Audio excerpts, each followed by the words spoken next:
Before he was killed in a US drone strike, Iranian General Qassim Suleimani was showing up everywhere. In Aleppo, Baghdad, Beirut, with Iran's leader, with Iraq's former prime minister.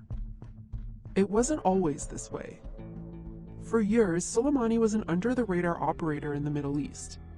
He ran an elite military unit called the Quds Force. It's an arm of Iran's Revolutionary Guard Corps that works to expand Iran's influence in the Middle East using covert military and intelligence tactics. But in 2014, things started to change. The elusive commander was spotted in the public eye more often.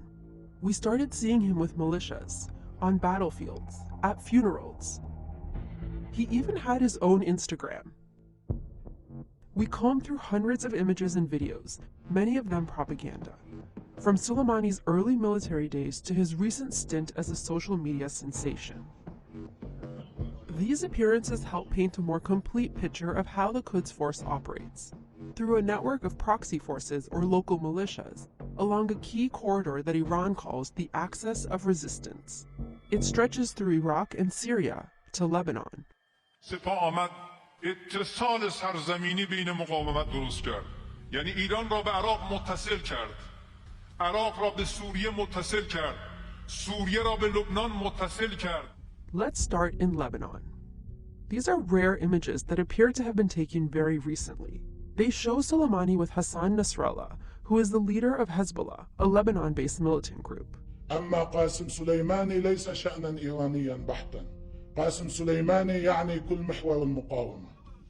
Hezbollah is the archetype for how the Quds Force operates. They helped found the group and fund it to this day.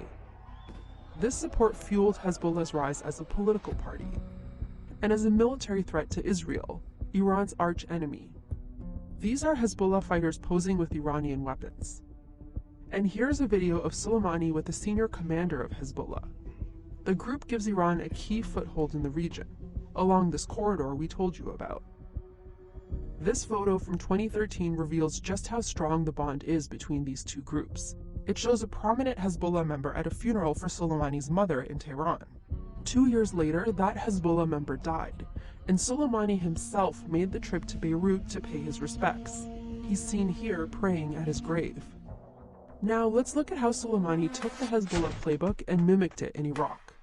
Here too, sightings of Soleimani help tell the story. Here he is in 2015, with Abu Mahdi al-Mohandes, the leader of an Iraq-based militia called Kataib Hezbollah, also known as KH. Over the last few years, the two were seen frequently together. And the bond is strong here too, judging by this propaganda video.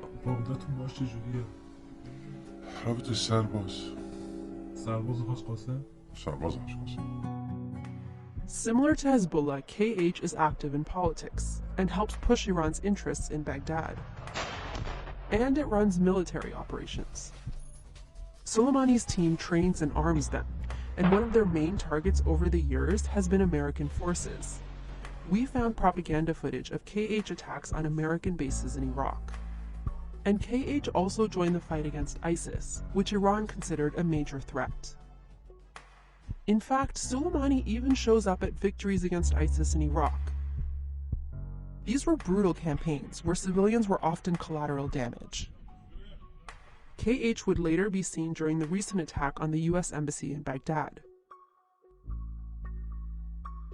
That episode led up to Soleimani's killing, and the other senior commander to die in the attack was none other than KH's leader, Abu Mahdi al-Mohandes. The next place we see Soleimani is Syria, the missing piece in Iran's strategic corridor. The militias we just told you about, Hezbollah and KH, here they are in Syria, fighting to help Syrian President Bashar al-Assad stay in power. Syria was also the only place we actually saw Iranian operatives besides Soleimani in action. Here, one of them describes how they train fighters in Syria. خیلی این نیرو مثلا یه جا نمیمونه که وضعیتش چی باشه. یعنی نیروهای دفاعی وطنی که ما هستن دیگه حداکثر 25 روز با ما هستن جابجا میشن. But this video wasn't meant to be released. The footage was captured and leaked by Syrian opposition forces. Remember, it's all part of the playbook. Iranian Quds Force fighters rarely appeared in any of the videos we found. They stay under the radar and do most of their work through proxies. But we still see Soleimani. Here he is near Aleppo in 2015. من جانب الله سبحانه وتعالى أحد لازم ما يفرض هذا نفسه. The eventual fall of Aleppo became a key turning point for Assad, with devastating consequences for civilians. One big winner in all this bloodshed was Iran, which kept its foothold in Syria. There's another place on the map, Yemen, where Iran is active, but we don't see Soleimani here. Why? Because Iran doesn't want to be linked directly to the conflict. We do see other clues. These are Iranian weapons being used by a group called the Houthis. They're fighting against forces backed by Iran's great rival, Saudi Arabia. And Soleimani's lack of public profile here tells us one final thing about the Quds Force. Controlling whether they come out of or remain in the shadows is all part of their game.